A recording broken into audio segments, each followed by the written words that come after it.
Bonjour, est-ce que vous avez déjà traité de matérialiste? Peut-être oui, peut-être que non. Moi, c'est déjà arrivé une fois et franchement, c'est désagréable. Parce que je ne le suis pas, déjà pour commencer, je ne me considère pas en tant que tel. Et quand une personne vous traite de matérialiste et quand vous connaissez un peu la nature de la personne, vous dites sérieux.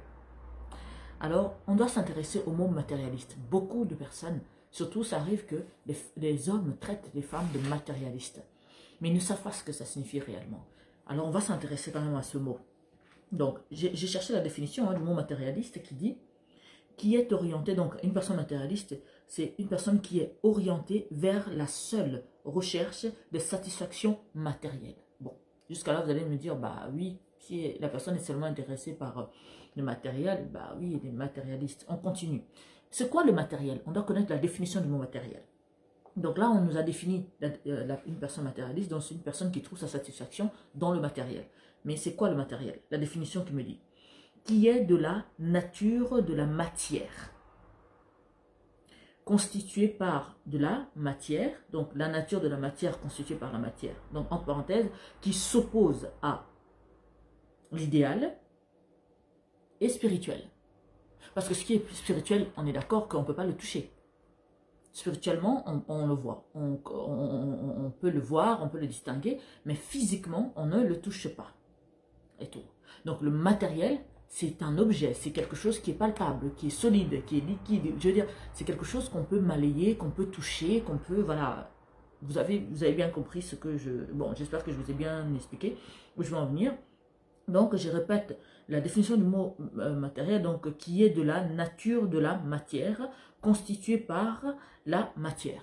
Donc, c'est tout ce qui est fait à base de matière, je sais pas, le bois, le fer, même un pain, enfin, voilà, vous avez compris. Alors, si je me réfère à ces deux définitions, ça veut dire que tous les êtres humains sont matérialistes. Dans quel sens?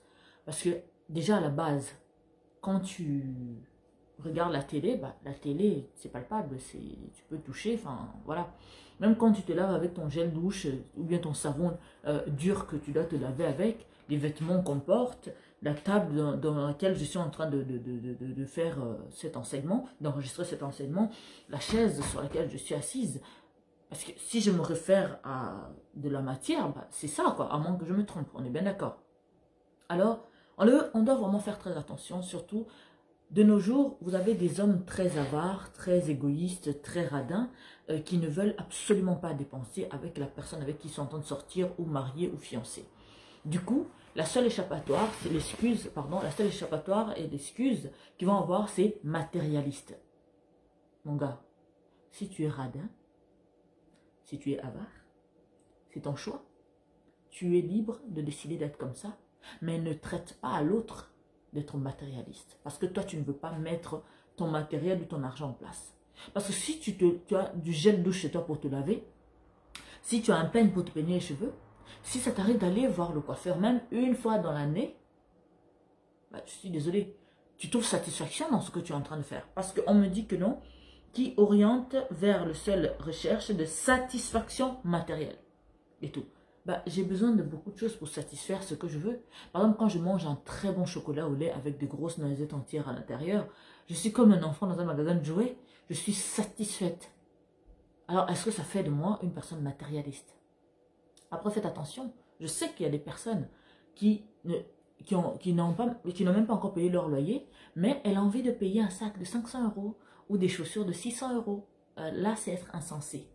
C'est ne pas avoir le sens de priorité, le sens des réalités et tout. Donc, je ne suis pas là pour encourager cela. Parce que ça existe, hein, des personnes, ils ne vont pas payer le loyer, ils ne vont pas investir dans l'éducation ou investir dans un business en particulier. Ils vont préférer mettre tout l'argent dans quelque chose qui est éphémère, qui ne rapporte rien. Des chaussures, tu vas porter, ça va s'user dans le temps. Alors que supposons que tu achètes une maison, ben, au fil des années que ça va passer, ça aura de la valeur dans le temps. Tu pourras le revendre, racheter une autre, et voilà, te faire de bénéfices et tout. Mais une personne qui préfère dépenser dans un téléphone dernier cri, alors que la maison, les factures ne sont pas payées, ça c'est un problème. Là, c'est vraiment une personne, enfin c'est avoir de la satisfaction d'une mauvaise manière.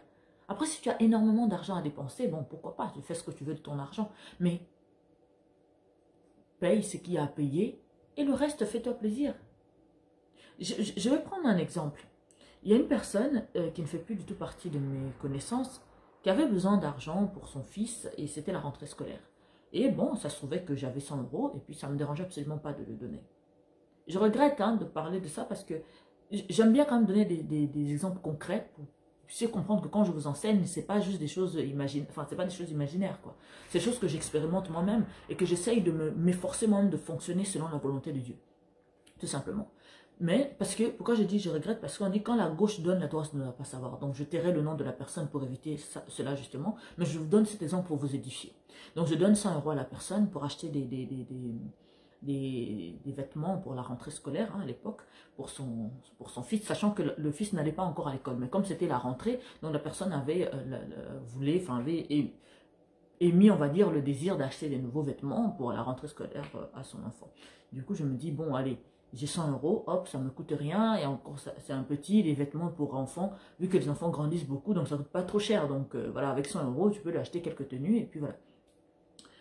Du coup, je donne l'argent à cette personne, et puis ça s'arrête là. Je n'attendais rien en retour, ni qu'il puisse me le remettre plus tard, ou quoi que ce soit. Et je n'attendais pas non plus à le demander un jour. Et un jour, il s'est passé quand même, je pense, 1 an, ou peut-être plus, je ne sais plus. Du coup, j'avais vraiment, précisément d'un montant en particulier. Et j'ai demandé à cette personne de m'aider. Du coup, je me suis permis de demander à cette personne, parce que je me suis dit, ah, une fois, il avait besoin de moi, donc j'ai pu le dépanner, donc bon, je peux me permettre, quoi. Je veux dire, si on peut se dépanner financièrement, donc je peux me permettre de le demander. Du coup, je demande à cette personne, et la personne me répond que, ah, je le savais, vous les femmes, vous êtes matérialistes. Je dis, pardon. J'ai pas trop compris le délire. Je sais même pas si cette personne derrière a bien réfléchi et s'est rendu compte que il vient juste de me traiter de ce que non seulement je n'étais pas, mais que je suis la personne qui l'a aidé quand il avait besoin, quoi. Et tout. Et du coup, ça m'a beaucoup blessée. Je me suis dit, bon, tant pis, pour le reste de ma vie, en tout cas, je ne demanderai plus jamais rien à cette personne. C'est pour vous dire que quand une personne vous traite de matérialiste, c'est parce qu'il ne veut pas vous donner de l'argent. Parce qu'il ne veut pas vous donner un objet en particulier. Il ne veut rien vous donner, en fait. Et tout. Parce que ou il est avare, égoïste, radin, ou c'est juste que certaines personnes préfèrent qu'on leur donne des choses, mais qu'eux ne donnent pas en retour. Donc, ne vous dérangez pas quand vous traitez de matérialiste. Réfléchissez vous-même. Vous-même, vous connaissez votre vie. Donc, vous ne devez pas laisser qui que ce soit dire, avoir le poids dans votre vie. Et surtout vous qui vous mariez là, vous avez souvent des hommes. Il y a un homme qui m'a, je ne peux pas appeler ça s'il m'a dragué, bon, on va seulement appeler ça comme ça. Qui me fait comprendre que je l'intéresse, il veut qu'on se marie et tout, et puis il me dit que oui, je veux que, faut que tu saches que quand on se met ensemble, tu vas payer une partie du loyer, moi aussi je veux payer une partie, tu vas payer l'électricité, etc. Mon gars, déjà quand tu me dis ça, laisse tomber, c'est même pas la peine, ça va pas marcher. Moi je suis quelqu'un de très généreuse, ça ne me dérange absolument pas de contribuer. Mais un homme qui épouse une femme, tu as une responsabilité, ne serait-ce que par dignité d'homme. Tu n'as pas à imposer ce genre de choses parce que c'est toi le chef de la maison. Si tu sais que tu n'as pas d'argent là, ne te marie pas. Je ne dis pas qu'il faut épouser un homme qui est riche, non. Il faut épouser quelqu'un qu'on aime. Mais il faut épouser quelqu'un qui a un sens dans sa tête. Il faut épouser un homme qui a des valeurs. Si ses parents m'ont éduqué que non, ta femme doit mettre l'argent, toi aussi tu dois mettre l'argent, si ça vous convient, c'est votre problème.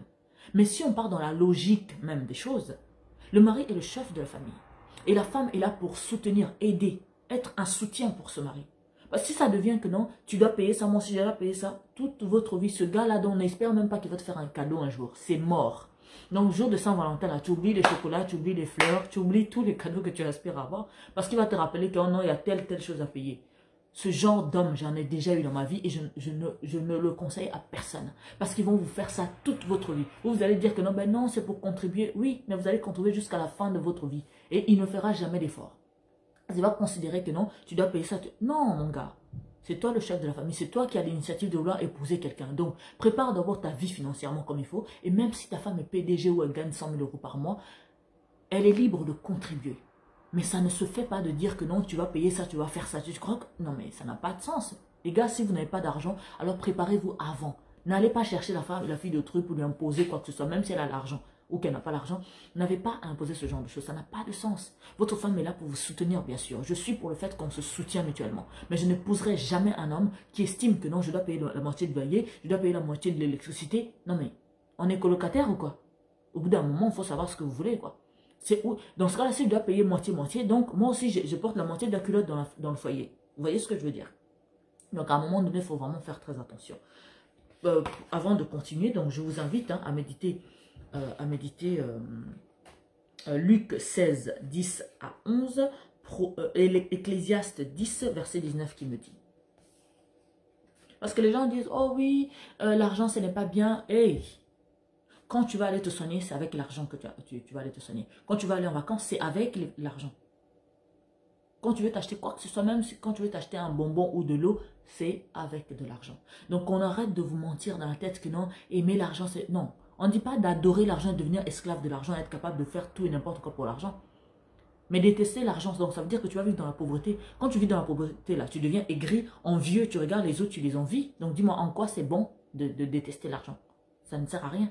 Je ne vous demande pas d'adorer l'argent, mais il faut enlever de la tête que non, l'argent est mauvais. C'est comme les faux catholiques, les catholiques qui nous montrent leur doctrine que non, faire vœu de pauvreté. Ils ont des lingots d'or dans leur Vatican là-bas. Ils ont beaucoup d'argent, vous inquiétez pas. Ils disent faire vœu de pauvreté, ils mangent comment?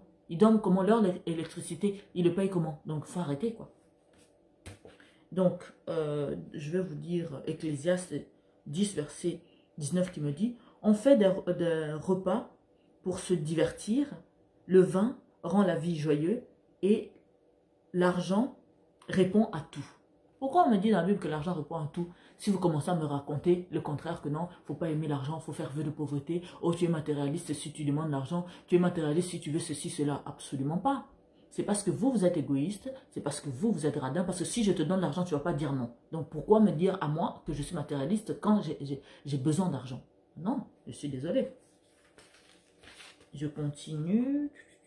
Luc, chapitre 16, pardon, verset 10, qui me dit, donc 10 à 11, hein, celui qui est fidèle dans les moindres choses l'est aussi dans les grandes, et celui qui est injuste dans les moindres choses l'est aussi dans les grandes.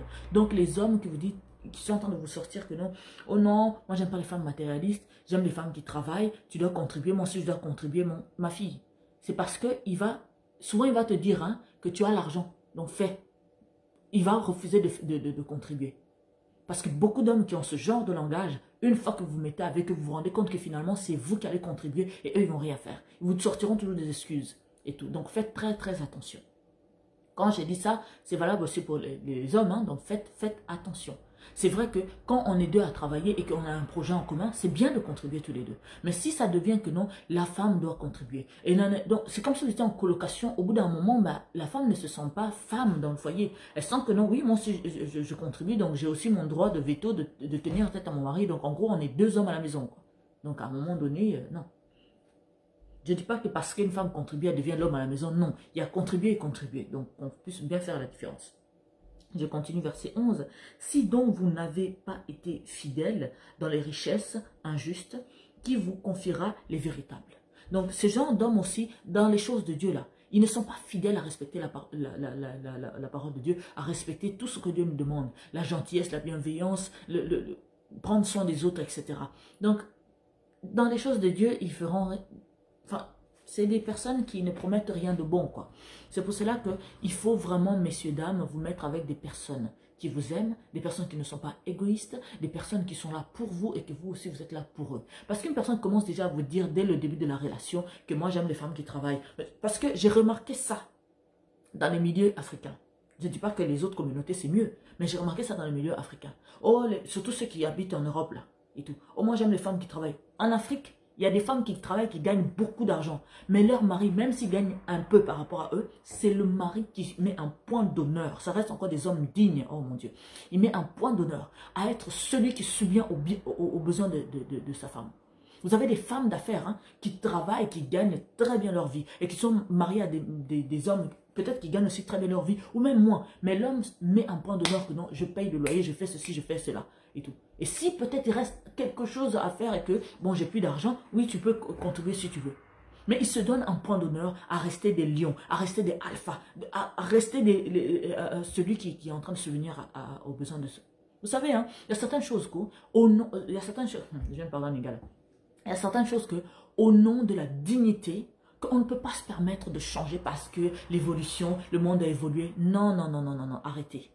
À l'époque de nos ancêtres, dans les premiers siècles, deuxième, troisième, quatrième, huitième siècle-là, les femmes travaillaient, gagnaient très bien leur vie. C'était des guerrières, c'était des commandos de guerre, c'était des reines, c'était de ceci, c'était de cela. C'était des femmes qui s'occupaient des champs, mais leur mari contribuait principalement à la majorité de ce qu'il y a là. Mais ça ne faisait pas d'eux des hommes faibles ou abusés ou quoi que ce soit. Non, c'était des hommes dignes et respectés de leurs femmes.